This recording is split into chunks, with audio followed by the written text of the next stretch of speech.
Well, it's true that growth in Italy is not very high. I think in our estimate, Italy hovers around 0.5, 0.7% between now and 2030. And that makes it more difficult to get debt levels down. We hope that Italy will continue working to reduce its debt levels, both through increasing productivity and growth and to fiscal adjustment. So let's talk a little bit about how growth could be improved in the country and why is this important. If we support growth in general, this is a sustainable way of propping up incomes at the household level for the foreseeable future. Reforms are key. The NRRP, so Italy's performance inside the European NRRP program, has been very helpful. We feel that it has made an impact on productivity and will support it. And if we could continue this reform effort with a national reform program after the NRP runs out, even better. In general, the areas where Italy, like many countries, can benefit from these reforms have to do with labor market participation. Italy is an aging economy, so making sure that everybody who can work is actually participating, especially when you look at female labor market participation, is important. But there's also skills. There's a deficit of high-skilled workers in the Italian labor market.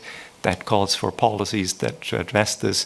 Firm dynamics are also very weak in Italy. Smaller firms stay small. They don't grow fast enough. And if this sounds familiar, then it is because that is indeed a problem that we see in other European economies as well. So national reforms focused on this will help. At the EU level, integrating the single market more closely will help. Capital market union can create access to finance, so very important. On the specific measures that are being discussed on the budget, currently we're still waiting for the details of the Italian discussion on the new budget. And we will sort of speak to this then. But clearly, other than growth, fiscal consolidation is important to get debt levels in Italy on a declining path in a decisive way. We note the very impressive fiscal overperformance Italy has shown last year.